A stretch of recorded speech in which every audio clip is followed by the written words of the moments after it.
Hey, this is Dr. Deborah Morris, physiology, and we're going to be talking today about blood and about coagulation of blood. This is probably going to be split into two parts because there are a lot of slides, and I want to be sure that I give the material proper attention. Um, One of the things we tend to forget is that when we are talking about tissues in the body, one of the tissues is blood. Blood is a liquid tissue and essentially a liquid organ that circulates throughout the body and that has a large number of really important functions. Life would be impossible in a larger organism without the circulation of blood. One critical function that we've talked about a little bit already is the delivery of oxygen to all the other tissues in the body. And in addition to oxygen, nutrients are delivered from the source, which is in many cases, the intestinal tract, in some cases, the liver, or um, other organs where glycogen is stored, but the blood functions to deliver nutrients from the source to organs and tissues that require those nutrients. While it is delivering the substrate for metabolism, oxygen and nutrients, it is also removing the products of metabolism. And these include carbon dioxide, which, as you know, is eliminated um, through the lungs, urea, which is eliminated through the kidneys, and then other waste products that are taken from the tissues to whatever organs that dispose of them. Hormones, endocrine hormones, are delivered from their source gland to their target organs in the blood. And then, kind of bigger picture, the blood is part of the temperature control system. So it transports heat to the skin and allows for the release of excess heat. The circulatory system is able to regulate how much heat is released to the environment, but blood functions as the carrier liquid transporting the heat. And finally, the blood is an extremely important part of the control of pH in the organism by carrying the buffers for hydrogen ions that exist in both the plasma, the liquid part of the blood, and the red blood cells. So, just briefly reviewing how gas is exchanged. Oxygen is carried in two ways. There is a small amount of dissolved gas in the blood, but in additional, the majority of oxygen is carried bound tightly to the iron moiety of hemoglobin molecules. The hemoglobin molecules are produced by red blood cells as they develop and then reside in the red blood cells where they function to carry oxygen. So at the lungs, the oxygen is picked up in the alveoli across this very thin blood gas barrier between the alveoli and lined by alveoli lining cells and the capillary, which is composed of a single endothelial cell. So the oxygen is picked up there and then it is released in tissues. Why is it released? Well, if you remember the hemoglobin, the oxygen dissociation curve, in the tissues, there is an increased temperature, higher temperature than in the alveoli, which are constantly being cooled by the exchange of gas, and also a more acidic environment because of the products of metabolism. And both the increased heat and the increased acidity lower the affinity of hemoglobin for oxygen, releasing oxygen into the tissues.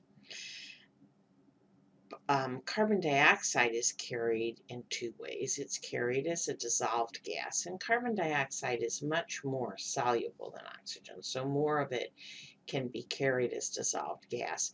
But it is also, and much more importantly, carried as bicarbonate, which is produced inside the red blood cells from water and carbon dioxide using the enzyme carbon anhydrase, creating carbonic acid, which dissociates into hydrogen ions and bicarbonate. There are also proteins in the red cells, and particularly the globin part of the hemoglobin molecule, that bind carbon dioxide to create what are called carbamino compounds. So carbon dioxide is carried as dissolved gas, as bicarb, and as carbamino compounds. And it's carried to the alveoli where it is exhaled. When there is excess carbon dioxide in the blood, being carried in the blood, the pH of the blood changes. It decreases because of the production of carbonic acid. So let's think about blood as a tissue and what it's composed of. Because it's a liquid and circulating, it has to have a liquid component, and we call that component plasma. The volume of plasma in blood is somewhere between 55 and 60%. The other 40 to 45% is red cells or cells. So about 60% of the blood is plasma, about 40% is the cells, or a little bit more. The plasma itself is composed of a number of things. There is water, and about 90% of it is water. There are soluble proteins, and we've kind of talked around this a little bit. We've talked about the proteins in the blood. They include albumin, which is made by the liver, globulins, many of which are made by the immune system and function in immunity, humoral immunity, and we'll talk about that in a couple of weeks, or in a week or two. I guess we don't have more than a couple of weeks. And then clotting proteins, which we'll address in much more detail later in this PowerPoint. In addition, there are some elements and simple compounds that are dissolved, including things like glucose, and then salt, sodium chloride.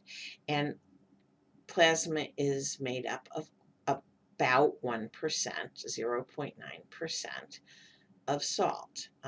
So normal saline is the same, has the same salt content as plasma, and normal saline is a 0.9% solution of salt in water. So that's the 55 to 60% of volume of blood that is plasma. The rest is cells, and those cells are almost all red blood cells, although there are some other cells. So the most numerous and the greatest volume of cells in the blood are red blood cells. And the percentage of red blood cells in the blood is defined as hematocrit. So that's the percentage of RBCs by volume in whole blood. In addition, there are some white blood cells, and those white blood cells we will break up into two different types of white blood cells, although there are a few more. There are cells that come from granulocytic cell lines, and there are cells we call lymphocytes. And we will break that down a good deal more as we move along here. And then finally, there are platelets, and platelets are not actually cells. They are fragments of a cell type called a megakaryocyte that is produced by a specific cell line in the bone marrow, and that when mature breaks up into many tiny fragments of cytosol within a cell membrane, but without organelles and without a nucleus, that we call platelets. We'll go into a little bit more detail about plasma. We can consider plasma to be the extracellular fluid for this tissue that we call blood. If we take blood and we put it in a tube with a little bit of an anticoagulant, something to keep the clotting factors from working. And there are a number of anticoagulants. And we spin it in a centrifuge. The supernatant, the liquid on top, which is usually straw colored, is plasma. If we take blood and instead of adding an anticoagulant, we just let it clot, which takes time, or we add something to stimulate clotting so that there is a clot. And then we again spin down, we centrifuge that tube.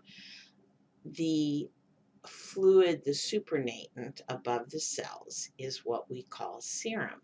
And serum has all of the components of plasma except for the clotting factors. So basically, by inducing clotting, we've removed that component of proteins, the 7 or 8% of proteins in plasma that are clotting factors. And we use serum for most blood chemistry tests, for basic metabolic panels, for comprehensive metabolic panels, for liver tests, for all of those things. Then again, as we mentioned earlier, there's water. That serum is composed of water, electrolytes, glucose, hormones, dissolved gases, and proteins. And the protein that is in the highest concentration in serum is albumin. And it's also in highest concentration in plasma. But when we're talking about serum, which is what we send off for tests, albumin is the highest concentration. It's made in the liver. And it is the biggest contributor to that thing that we call plasma oncotic pressure, which helps to hold blood fluid within the vessels. After albumin, the clotting proteins are the next largest protein component, and then the globulins. I just put this picture up to show you the kinds of tubes that we draw for the clinical laboratory and what's in them, and what tests we can do on them. You'll see that it is important to draw in a certain order in order to get the most accurate results. So serum tubes and serum separator tubes, along with these other tubes, some of the tubes have additives and some of them don't. The royal blue tube has no additives, and there are a few tests that have to be done in that tube. The serum tubes and the serum separator tubes include something that activates clotting. The serum separator tubes also have a little bit of a waxy substance that layers out between the cells in the serum to protect the serum from lysing of the cells. And then the rest of them have various anticoagulants. So light blue tubes, which are used for clotting tests and which should always be drawn first if you're drawing, contain sodium citrate. Green tubes contain heparin. Lavender tubes, which are used for most of the tests that we call hematology tests, looking like a complete blood count, but also blood typing and many other tests that are important in terms of evaluating blood, are done in a lavender tube with liquid EDTA. A royal blue tube has potassium EDTA, and a gray tube has potassium oxalate and sodium fluoride. So this is just a nice chart with the order of draw showing what tests can be done, what kind of tube, and which tests have which anticoagulants or clotting activators in them. So During World War One, when many of the injured soldiers died of blood loss on the battlefield, it was proposed that since plasma did not have the same risk of reactions as full blood transfusions, and also was better able to be transported and reconstituted, that it could be used as a volume expander. And during World War II, lots of plasma, which was collected, dried, and then carried by the medics and reconstituted in the field in water, could be used as a volume expander, and it likely saved a lot of lives. We still use some plasma as medicine. We use it in a couple of different contexts. One of the products that we use is called fresh frozen plasma. Frozen plasma has all of its clotting factors in it, and it is often used in conditions like disseminated intravascular coagulation, when clotting factors are being used up by the pathologic process and need to be replaced so that the person doesn't have massive bleeding. And also when people have huge amounts of blood loss, so that they have to get lots and lots of red cells transfused.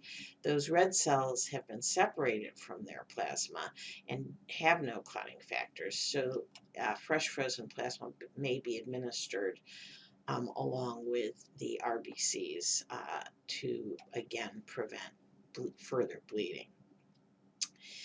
Plasma is also used in a lot of other ways. A lot of plasma is fractionated, so it is collected in plasma centers, and then it is chemically separated in ways such that the albumin is separated and can be used as a volume expander, or in other circumstances.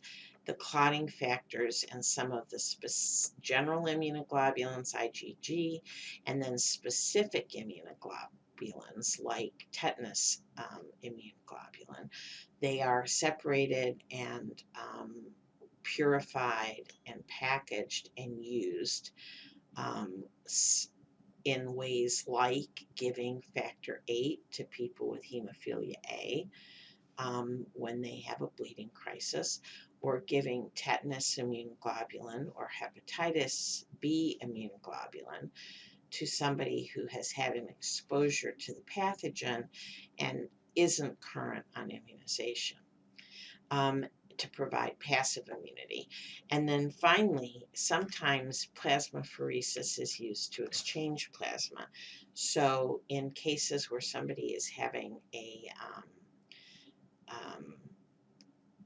problem like Guillain-Barré syndrome, where they are making excessive abnormal antibodies that are attacking their central nervous system, or having a crisis in myasthenia gravis where their weakness is getting to the point where it is dangerous, we can actually hook the patient up to a plasmapheresis machine, remove blood, centrifuge it, return the red cells, remove the plasma, and throw it away, and then give back plasma, like fresh frozen plasma, or allow the person to make new plasma, which will be somewhat depleted in the antibodies until the immune system is able to gear up antibody production. The production of cells in the blood is a really important process that you should have some understanding of. So there are cells in the bone marrow that are multipotential. They're not totopotential, although there are perhaps some totopotential stem cells in the blood. But there are a lot of cells we call hemocytoblasts. So basically blood cell blasts. They are able to produce a number of different kinds of cells, depending on what environmental growth factors they're exposed to. So the hemocytoblast, or the multipotential hematopoietic stem cell, can divide into two lines, one of which is called the myeloid line, and one of which is called the lymphoid line.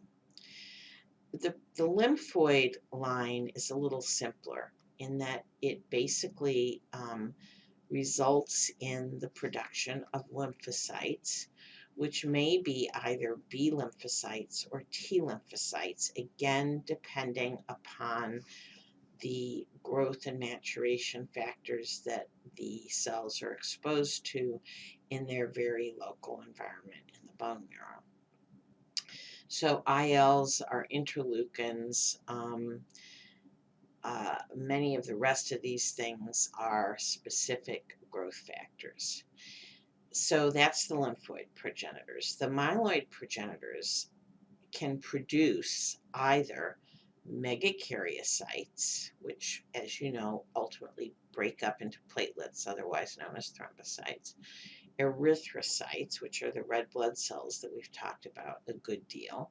And you can see EPO, or epoietin, as one of the growth factors that's required for the production of erythrocytes. And then the third cell line is the myeloid cell line, or a myeloblast, and then myeloblasts can produce several different kinds of white blood cells, the most common of which are neutrophils, or multinucleated neutrophils. Basophils, eosinophils, which are involved in the response to allergy and also to parasites, and then monocytes. And again, what kind of cell is produced from the myeloblast has a lot to do with these sort of hyperlocal influences that include interleukins and specific growth factors.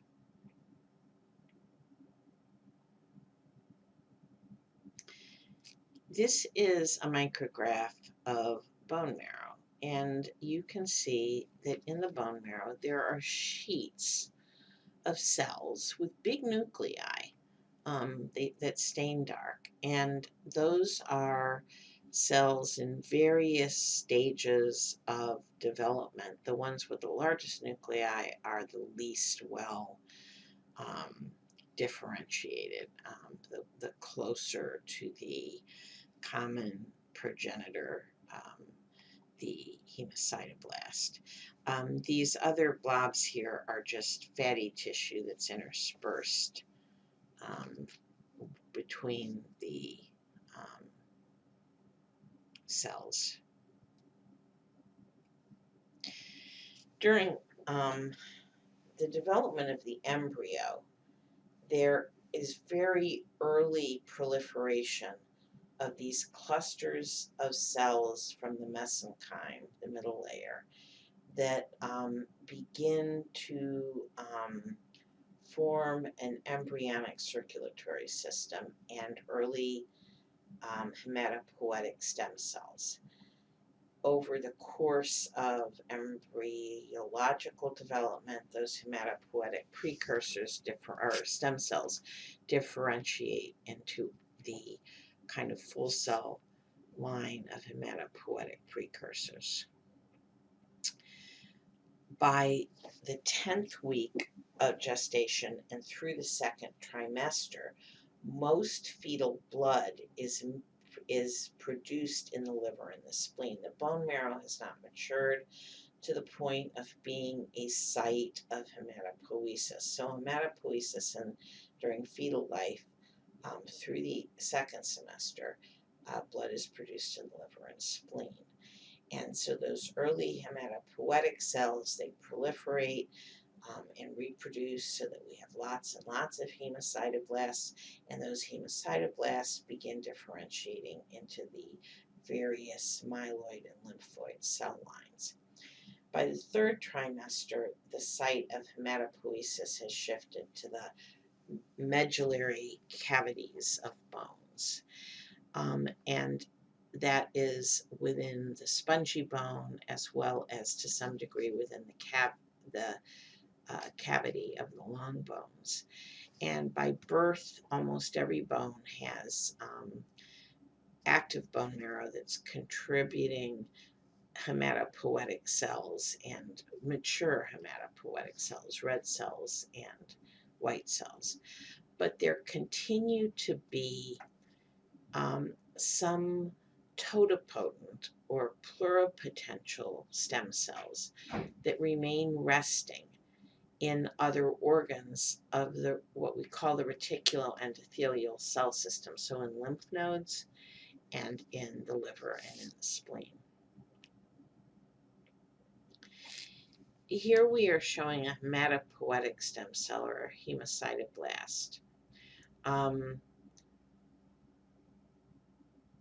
that is becoming a multipotential stem cell that is then either choosing to go down the myeloid progenitor line or the lymphoid progenitor line.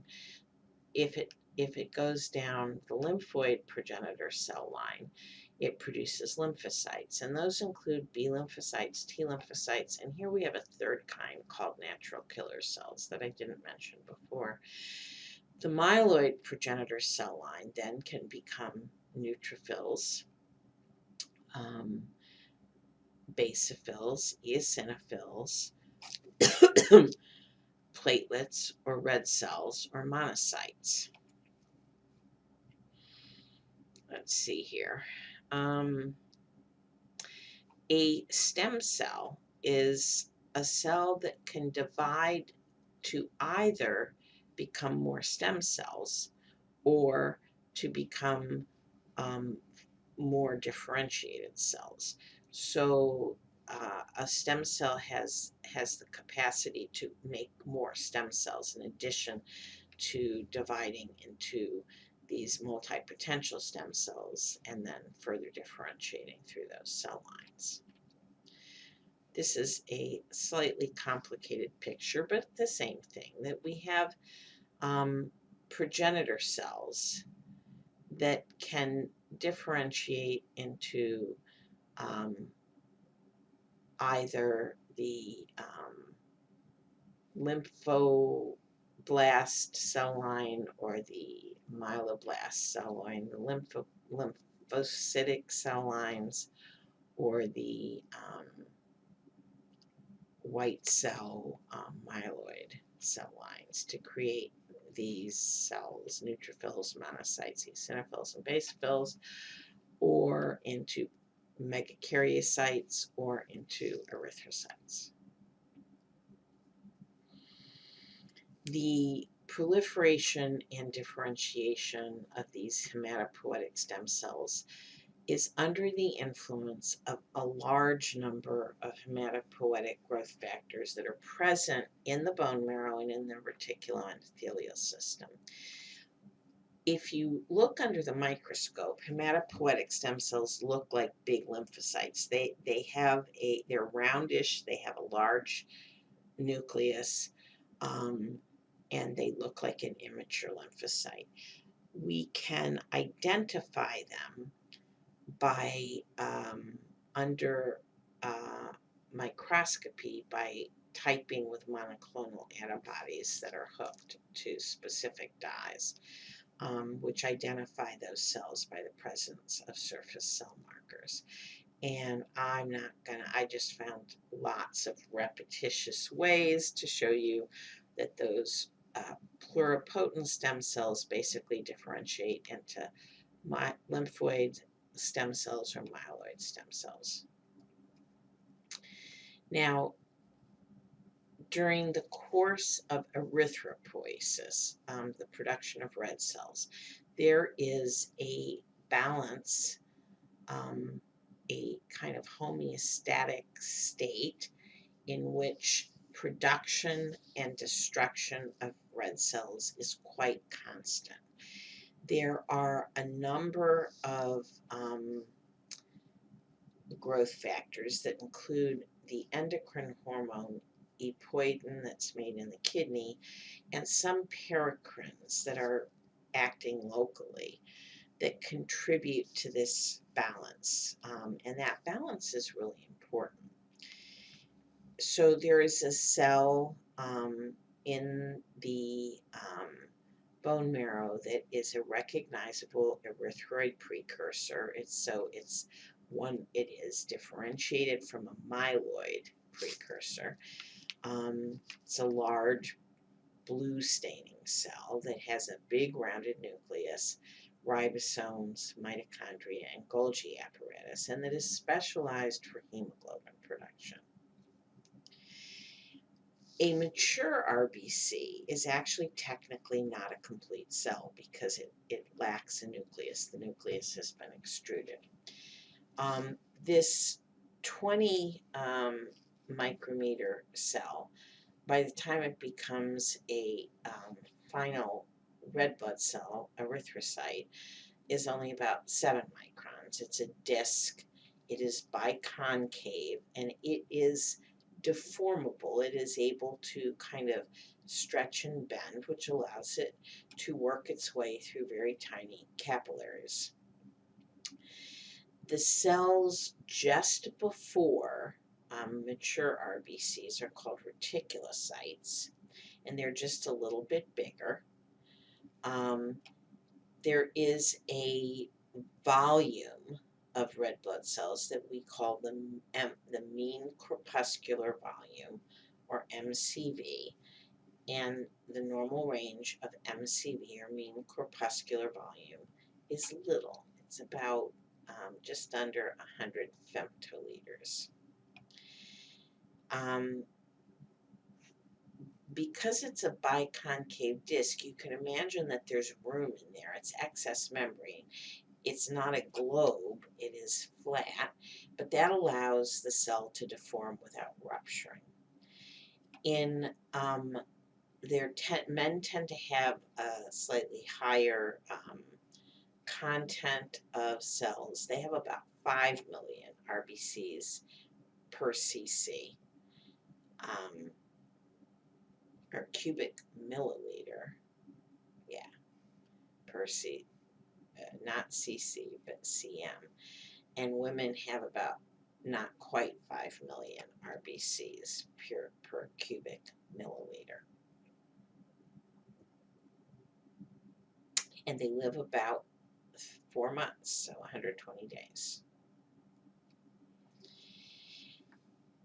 The body is able to regulate the mass, the total number of RBCs, according to oxygen content in the blood, and erythropoietin, most of which is made in the kidneys, and a little bit of which is made in the liver, is produced in response to, there's some constant production, but its production and release are increased in response to lower oxygen content in the blood. When the kidneys are absent, either from removal or from disease, there's still a little bit of erythropoietin made, but only about 1/3 to 1/2 of the normal number of red cells are formed. And so people with chronic kidney disease, without either transfusions or, in the current era, exogenous EPO, become very anemic, and in fact can become so anemic that it's incompatible with life.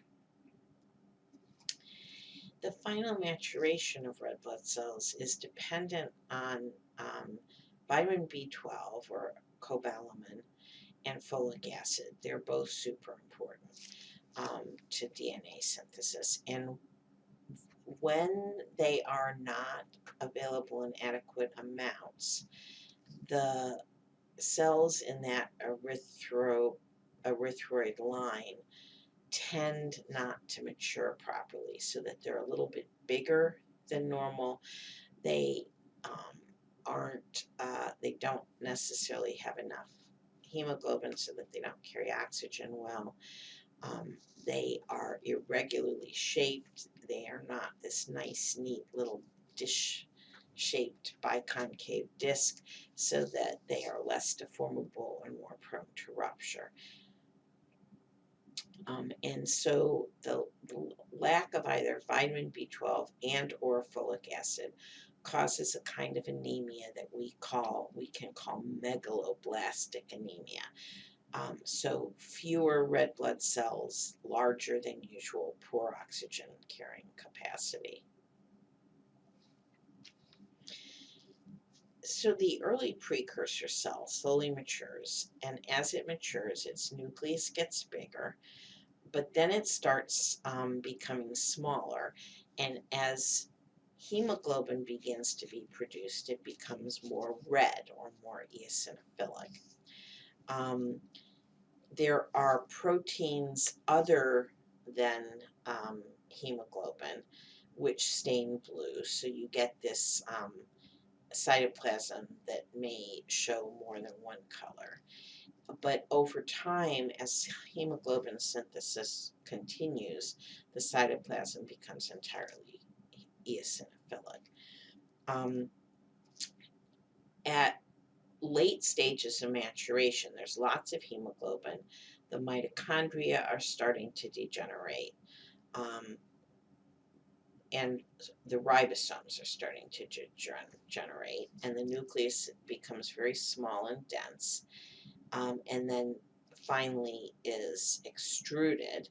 And over the course of a couple days, that cell without its nucleus, which has been released into the blood cell, is called a reticulocyte because there's still a little bit of material that stains blue, like ribosomes or mitochondria, um, that cause a reticulated appearance. And once that has all been degenerated and the cell is just a bag of hemoglobin and it's a mature RBC.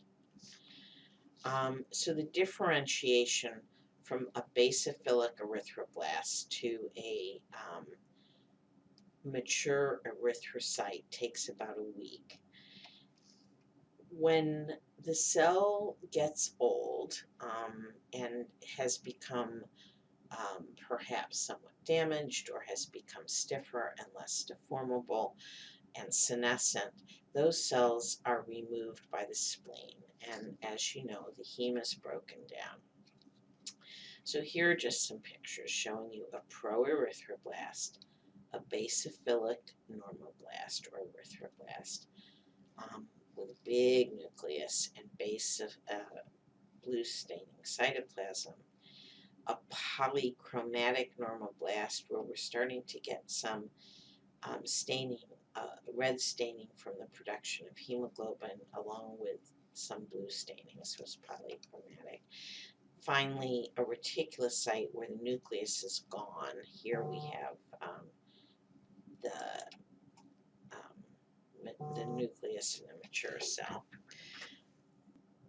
Here you can see the reticulocyte still has a little bit of material in the cell, no nucleus, but some blue staining material. And finally, the mature erythrocyte with its biconcave disc shape, its red color, and its lack of organelles. So granulopoiesis has some similarities and some differences. There are cells coming from a myeloid cell line. So if you remember, those kinds of cells are the red cells, the platelets, and the granulocytes. So here we're talking about granulocytes, and multinuclear neutrophils or PMNs are the main kinds of myeloid cells that contribute to our active immunity. Granulocytes, that granulocyte is synonymous with neutrophil. So there's an early precursor cell called a myeloblast, which then matures through a number of steps. And knowing these steps is not so important. In the granulocyte, in the erythroid cell line, I'd want you to know that there is an erythroid precursor cell and that a reticulocyte is an almost mature circulating red cell, and the characteristics of a mature red cell. With granulocytes, know that the myeloblast is the early precursor cell, and that it goes through a number of stages of maturation, one of which, or along the way, granules are produced that contain enzymes that can kill bacteria, and that the nucleus becomes indented and ultimately smaller with as the cell develops to become something called a band, which is an immature neutrophil. And then finally, the nucleus kind of separates into multiple portions that are connected by narrow strips that look like multiple nuclei, and that's called a polymorphonuclear leukocyte, which is a PMN, which is a neutrophil, which is a granulocyte, all the same thing. They take about 10 days from the early myeloblast cell to form. And rather than living for months as the RBCs do, they stay in the systemic circulation for less than a day. So PMNs are being constantly produced, granulocytes, and they are being constantly used up, and they only live for 8 to 12 hours. Here we have a picture of maturation in the myeloid cell line to a granulocyte. So we start with the myeloblast. You see it forming granules which contain these enzymes which are going to kill bacteria, more and more granules, and then the nucleus gets the indent to become what we call a band, and finally the nucleus kind of breaks up into several segments, which is why it's a polymorphonuclear leukocyte, a PM or neutrophil, polymorphonuclear neutrophil. But again, PMN or granulocyte or neutrophil, all of these are synonymous, and they are a important cell type. The thrombocytes or platelets have a maturation that is probably similar, but here we've simplified it to 3 stages. So the megakaryocyte, which also comes from the myeloid cell line, starts as a basophilic cell that is small and has lots of cytoplasm that stains blue or is basophilic.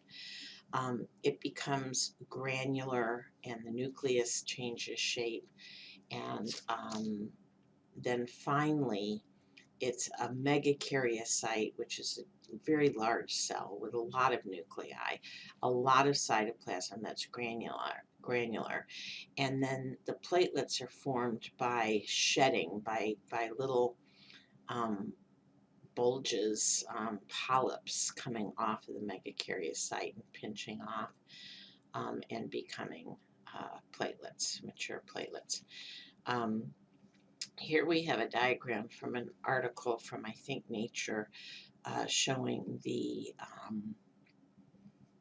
procedure by which microtubules basically push out these little bits of cell membrane containing granules that break off and become platelets. And ultimately this multi-nucleus is extruded, and all that's left is the platelets. We'll talk about lymphocytes later when we're talking about the immune system, but there is a similar pattern where we have early hematopoietic stem cell, which is differentiating into a lymphoblast, and through several steps becomes one of the 3 kinds of lymphocytes: the B cells, the T cells, or the natural killer cells. And one more time, just beginning with our pluripotent stem cell, which can either go in the direction of lymphoid differentiation or myeloid differentiation, that the myeloblast can become an eosinophilic myelocyte that will become an eosinophil, a basophilic myelocyte that will become a basophil, a monocyte or granulocytic progenitor that can become a neutrophil granulocyte or a monocyte, can also go down this road to become a megakaryocyte and platelets, or to become erythrocytes. Now, this is a diagram simplifying the coagulation system. And if you know this slide, you're in like Flint, except that really this slide is insanely complicated, and I don't care that you know all of this. I just put it there as a joke. So let's move on to the clotting cascade. You know, clotting is really important. As organisms, if we were to leak too much, we would die, and clotting keeps that from happening. It is a very complicated process, but to some degree, we can simplify it to a point where you can understand enough to be clinically relevant without overtaxing your brain. But it essentially starts with tissue damage. So something happens and tissue is damaged, resulting in the leaking of blood from blood vessels. That tissue damage triggers what we would call a cascade, and that cascade ends with a blood clot that that stops the leaking. There are components of this cascade that require cellular function, and that is platelets. Even though the platelets are not actual cells, they are cellular components, and they have to function properly in order for the clotting cascade to end up with its final product. But it also requires multiple proteins that are carried in the blood, and some in the tissue that we call clotting factors. So this tends to be one of the most dreaded concepts in physiology and in medicine. And there are some ways in which we can simplify it, and we'll do the most we can to simplify it. But honestly, you're going to have to learn enough of this to understand clinically how certain drugs work. So we will come back over and over to certain relatively simple concepts. Most of the proteins that are involved in circulation, particularly the ones, most of the proteins involved in clotting, particularly the ones that circulate in the blood, are made in the liver. And we call them coagulation factors, and they have over time been assigned numbers. So there's factor 1, factor 2, and so forth. And we'll talk about those a little bit more in a minute. Just to keep us confused, some of them have other names. And occasionally we call some of the numbered factors really only by their number, but we call others by names rather than by numbers, even though they have numbers. And I'll try to point those things out to you in ways that hopefully will make this a little easier and not harder. So here we have a couple slides of the factors, and these are important factors. Factor 1 is fibrinogen. This is a protein that ultimately will create a polymer called fibrin that is the protein scaffold of a blood clot. So fibrinogen is factor 1. Factor 2 is called prothrombin. Prothrombin will ultimately become thrombin and will act on fibrinogen. There are factors that are released in damaged tissue and from activated platelets. So thromboplasm or thromboplastin are two names for the same thing, factor 3. Calcium is super important in the clotting cascade, And so factor 4 is ionized calcium. And that's in the blood and it's in the tissue. It comes from the diet, it comes from the bone, and there is also calcium in the platelets. Factor 5 is called factor 5. You can ignore labile factor. Factor 7 is called stable factor, but it's called it is called factor 7. So fibrinogen, prothrombin 1 and 2 might be called either thing. 3 is usually called thromboplastin. 4 is usually called calcium. 5 and 7 made by the liver. 8, 9, and 10, and 11, and 12. These are all called by their names, but they have other names. 8, factor 8, in its absence causes hemophilia A, and therefore it has been called anti-hemophilic factor. Factor 9, in its absence, causes hemophilia B, otherwise known as Christmas disease, and it is called Christmas factor.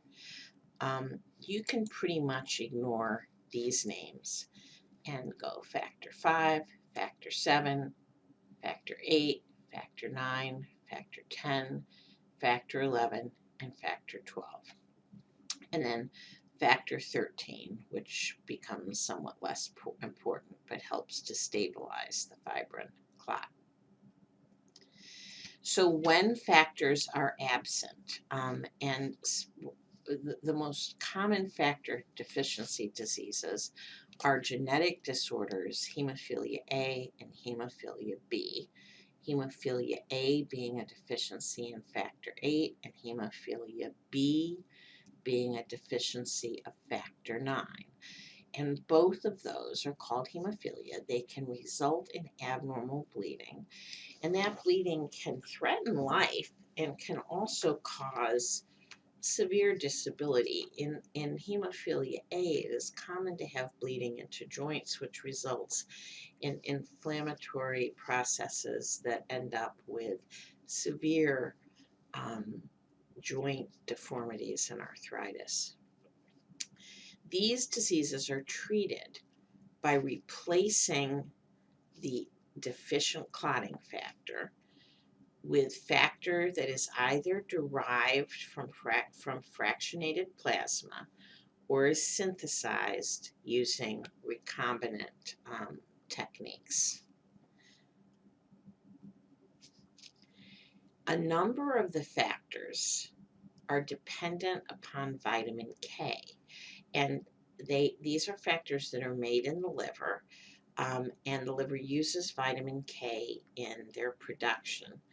Of the numbered factors we talked about, factor 2, which is prothrombin, and factors 7, 9, and 10 all require vitamin K.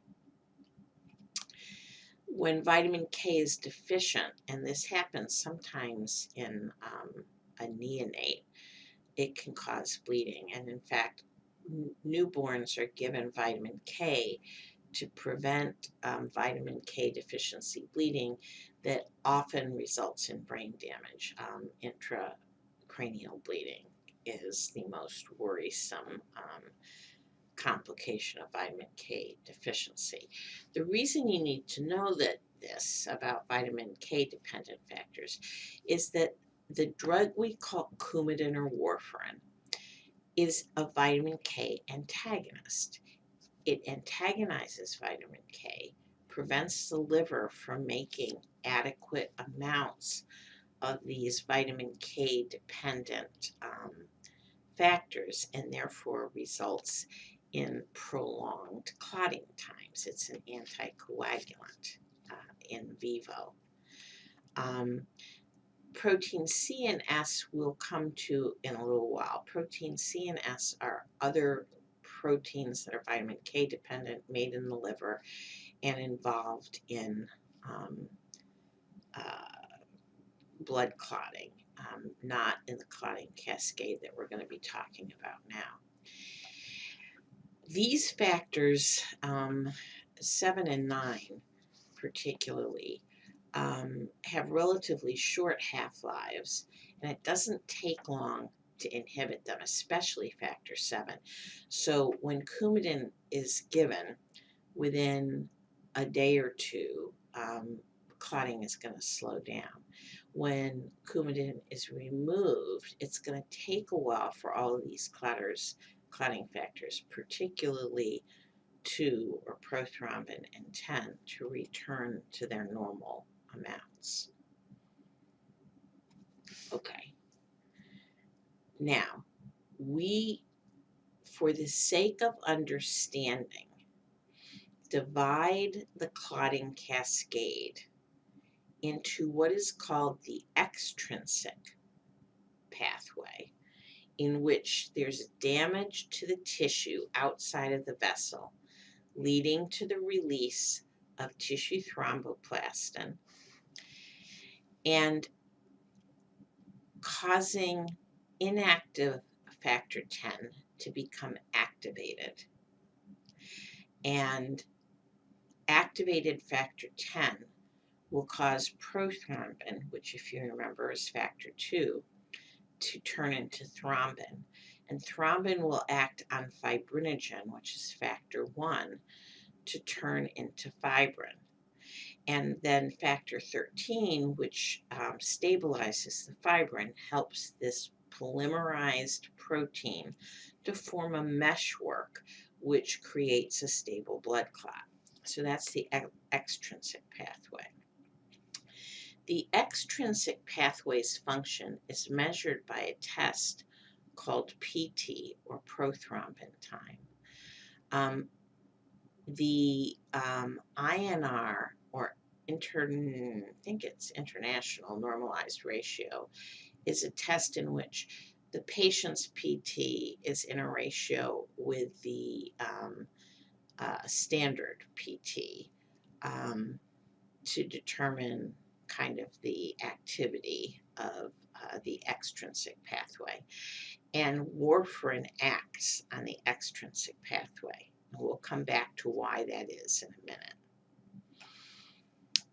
Okay, the intrinsic pathway happens when the blood vessel wall itself, the endothelium, is damaged, causing, and the endothelial damage also causes a number of clotting factors in a cascade to act on factor 10, inactive factor 10, activating it. The activated factor 10 causes prothrombin to become thrombin.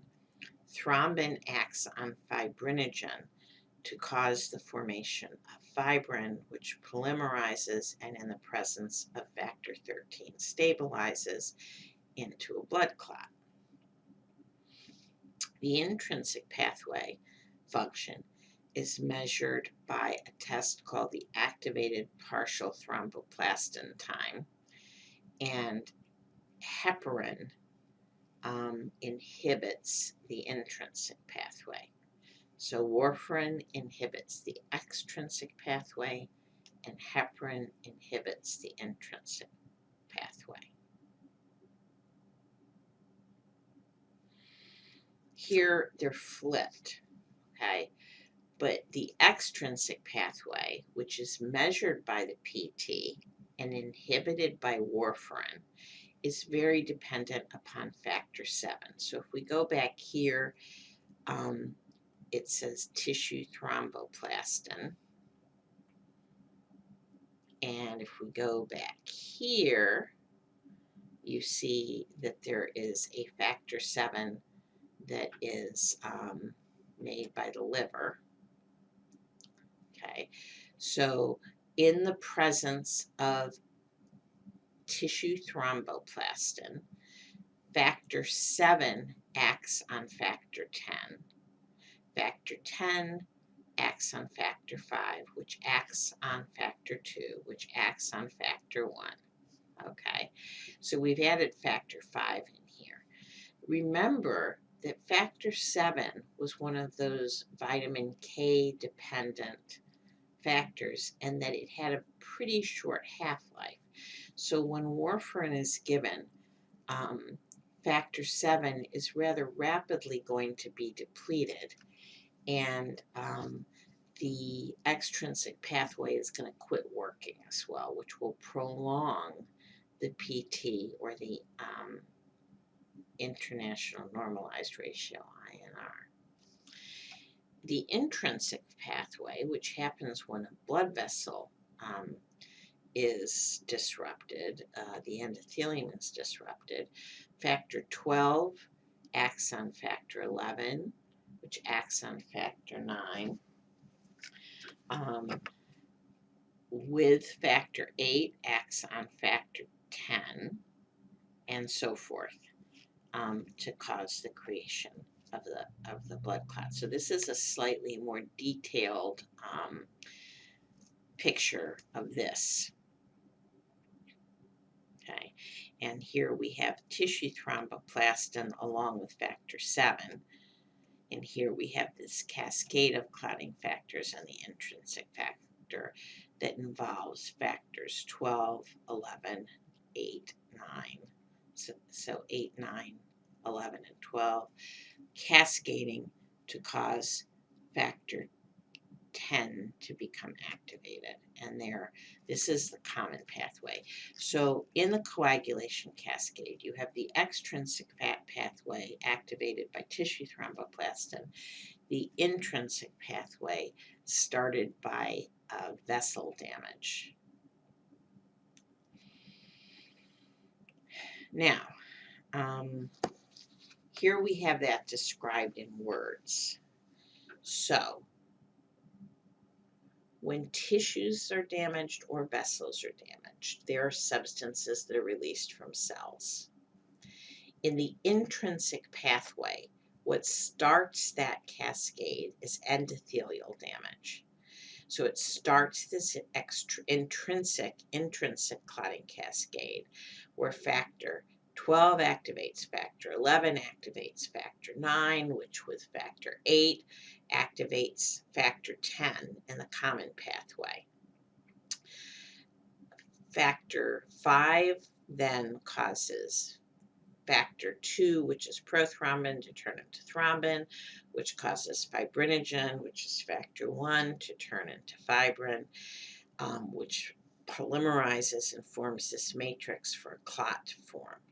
So that's the intrinsic pathway. The extrinsic pathway, tissue damage releases tissue thromboplastin, or tissue factors. And those tissue factors activate factor 7. And factor 7 activates the common pathway. Factor 7 is one of the vitamin K dependent clotting factors produced by the liver, and it is very sensitive to inhibition of vitamin K by Coumadin or warfarin.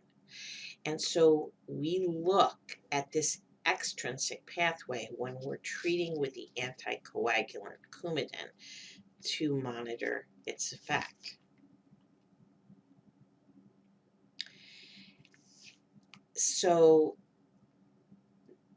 this is all kind of organized in a way to make it understandable, although I think in some cases it's a little over the top, and it is a relatively didactic and arbitrary division. So those two pathways, the extrinsic vitamin K dependent pathway and the intrinsic pathway, end at what we call the common pathway, which is starting with factor 10. Recognize that there's always some thrombin as the platelets are starting to get sticky and plug up the hole, and that thrombin has a lot of functions beyond the function in that in that pathway where we talk about it converting fibrinogen to fibrin monomers. In addition to that, it's the most important activator of platelets. It turns platelets on. It also activates other factors, including factor 8, which, if you remember, is on the intrinsic side, and factor 5, which is in the common pathway. And there's an inhibitor to factors 8 and 5 called protein C. That is another of those proteins made in the liver that's vitamin K dependent. So it's all a little bit more complicated than we make it, but it's also fairly understandable when you put it together in context. Another function of thrombin is that it activates factor 13, which, if you remember, is the stabilizer. So fibrin monomers form fibrin polymers, which are this fibrous tissue that's starting to make the clot. And factor 13 cross-links those polymer fibers so that they make a meshwork. And that meshwork is forming around the platelets that have made the initial plug, and then begin to shrink and create a stable blood clot that's going to block the hole that is leaking, and resulting in blood loss. Let's go back to those tests. The activated partial thromboplastin time, or APTT or PTT, is the side that we use to is the test that we use to monitor the intrinsic side of that clotting cascade. Definition of partial thromboplastin time is that it's the time in seconds to the formation of a clot when calcium and some other activator are added to blood that's been anticoagulated with sodium citrate. So the sodium citrate is basically a chelating agent that has pulled all of the calcium ions out of the serum, out of the plasma, sorry, so that a blood clot won't form in that tube. When we take some of that blood and we add calcium ions and a little bit of clay, kaolin, to trigger the clotting cascade, PTT is this time in seconds until a clot forms. And it's testing the intrinsic pathway, but also the common pathway. And it's used to monitor the effects of heparin, which is an anticoagulant that is also used clinically. PT, or prothrombin time, is also a time. It's the seconds until a clot is formed when calcium and tissue factor, tissue thromboplastin, are added to blood that's anticoagulated with sodium citrate. So this is the light blue tube that we talked about way back, in which the blood has been anticoagulated with sodium citrate. And PT tests the extrinsic pathway, but also the common pathway. And it is very sensitive to vitamin K dependent factors, particularly factor 7, which is, if you remember, that first step in the extrinsic side. It's really the first and only step after the tissue thromboplastin. And it's used to monitor the effects of warfarin, usually in this thing called the INR. And the normal INR is 1, so 0.8 to 1.2. And when it's high, it suggests that the extrinsic pathway has been slowed down. And again, because repetition is the key to adult learning, let's look at our coagulation cascade. Here we have the extrinsic pathway, in which tissue factor with factor 7 acts on factor 10. Okay? When factor 7 is depleted because vitamin K is inhibited by warfarin, the prothrombin time will go up, and the time to make a clot when calcium and tissue factor are added to blood will be longer. Um, the intrinsic pathway, which is 12, 11, 9, 8, 10, 5, thrombin, fibrinogen to the fibrin clot.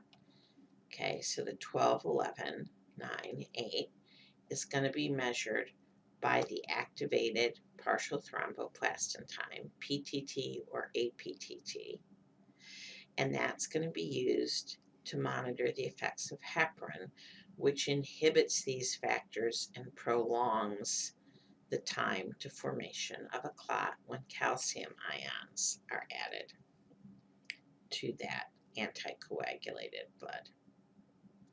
The common pathway involves factor 10, factor 5, calcium, and lipids, causing prothrombin to become thrombin. Thrombin acts on fibrinogen.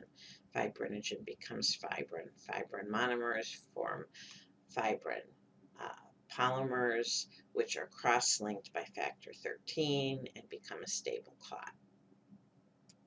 And here we have a picture of fibrin polymers that have been cross-linked and that have trapped platelets. There are various small platelets in here, and also have trapped erythrocytes and are forming a stable blood clot.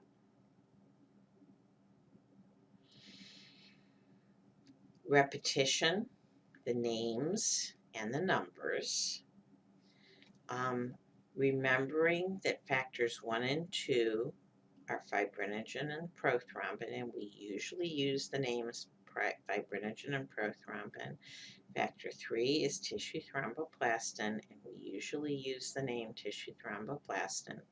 Factor 4 is just calcium ions. Then we can move over and use our numbers. So 5, 7, 8, 9, 10. Don't ask me where factor 6 went. I don't know. 11, 12, and 13. And finally, I got this some years back from, I think, Mike Wynn, who got it from Dr. Alice Ma at UNC Chapel Hill. And I think it's a kind of a nice way to look at coagulation and remember it. It's kind of a mnemonic. So let's just go through this rather quickly, but you can go back to it whenever you want to review the coagulation factors. PTT pathway is the extrinsic pathway. PT pathway is the intrinsic pathway, but we're going to talk about them right now as the PTT pathway and the PT pathway. Okay, the PTT pathway being that cascade from vessel damage, and the PT pathway being basically factor 7 and tissue thromboplastin from tissue damage. The PTT pathway and the PT pathway meet at factor 10 because X marks the spot. And then the common pathway goes from there. Okay, factor 5 is a cofactor for factor 10. And you can remember that because this V of 5 fits into the notch of the X. Factor 10 activated 10 converts prothrombin, or factor 2, into thrombin.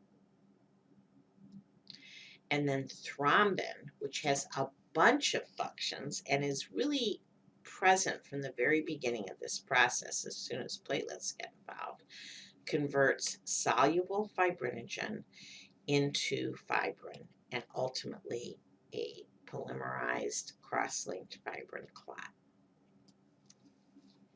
So this is the common pathway. The common pathway is small bills. 10, factor 10 and factor 5 as its cofactor cause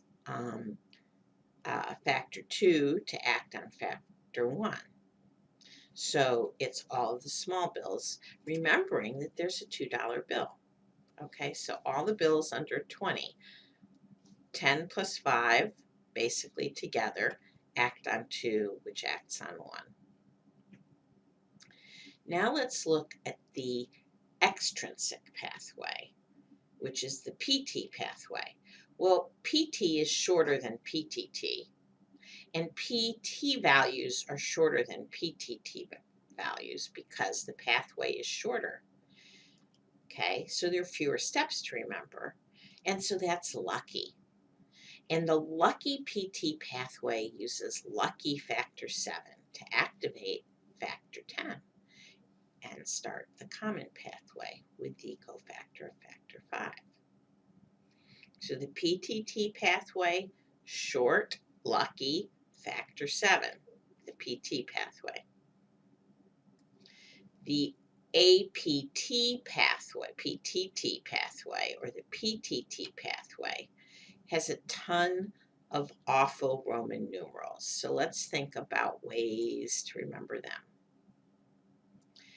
Remember that the PTT is a basic tenet of hematology.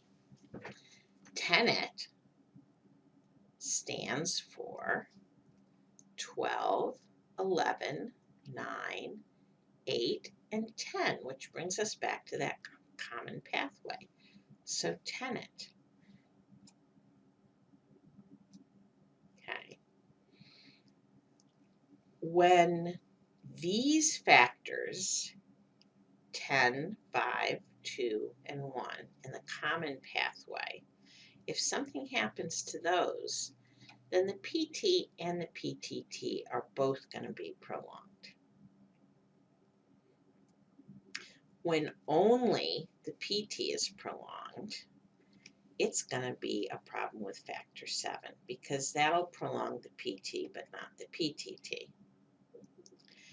When only the PTT is prolonged, it's usually going to be one of these factors, okay? And not 10 because 10 is in the common pathway. So it's going to be 12, 11, 9, or 8. Now, clinically, they're not all important. Generally, factor 12 deficiencies are not clinically significant, but factors 11, 9, which is the Christmas factor and causes hemophilia in its lack, causes hemophilia B, 8, which in its lack causes hemophilia A. Those 3 factors deficiencies will cause a prolonged APTT.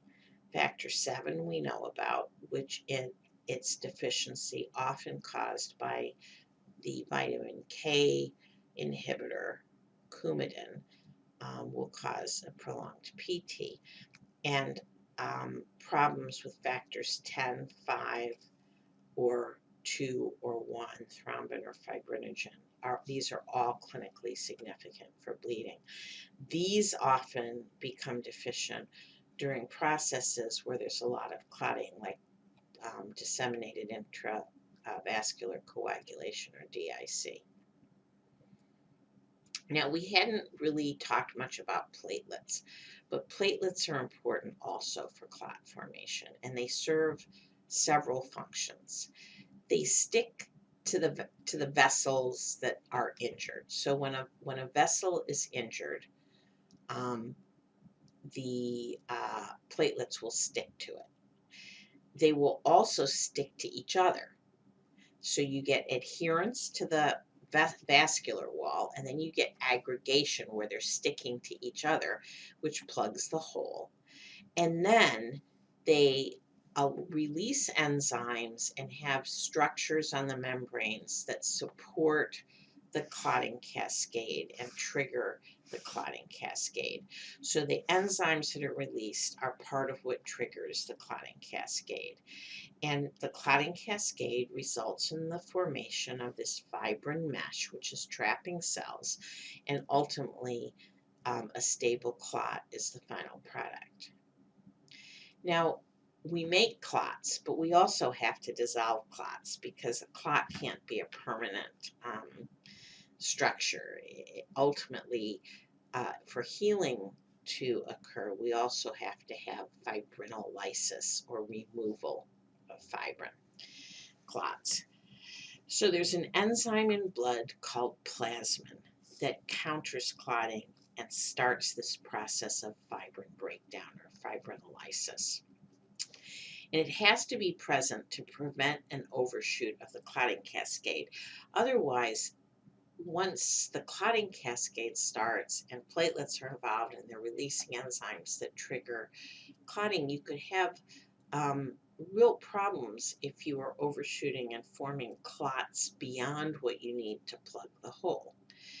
So TPA, which is a enzyme called tissue plasminogen activator, converts a circulating protein called plasminogen to plasmin and starts this process of fibrinolysis. So there's always plasminogen, there's always a little plasmin, but tissue plasminogen activator, which is also released by tissue damage, is going to initiate breakdown of the fibrin clot.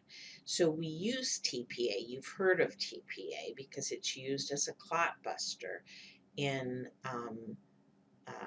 myocardial infarction, ST elevation myocardial infarction. It's also used in some cases in stroke when the stroke is thought to be caused by a blood clot. There is an enzyme called AT3 or antithrombin 3 that inactivates clotting factors and is also helpful in slowing down the clotting process. This is just another picture showing you the sites of action of heparin. It acts in a number of different ways. Again, this is the PTT side or the intrinsic side. This is the extrinsic or PT side. Endothelium disrupted starts this. Tissue damage and tissue factor release starts this. Heparin acts on a number of sites, including and importantly on the common pathway, although its actions in the cascade on the intrinsic side or the APTT side are where we generally see it and measure it. Okay. This is showing the site of action of warfarin, and it acts on factors 2 and 10, but its major site of action is 7. And so that's why on the PT or extrinsic side, we can use the PT to measure the action of warfarin. And here we are back to some highly overly complex diagram showing the clotting cascade, showing the effects of warfarin and the effects of other anticoagulants and some of the newer anticoagulants and where they act. So their heparin is acts on factor 10 and on factor 2 along with those intrinsic pathways, which are actually, this is backwards. Please ignore this because this is wrong about where warfarin acts. Warfarin acts primarily on factor 7, not on factor 12. So I'm going to take this slide out. Wrong. Don't know where it came from, but it's wrong. Okay. Here we have the classic anticoagulants, heparin and warfarin, and where they act. I do believe that some of this is correct. Here we're talking about some of the newer um, anticoagulants and where they act in the common pathway.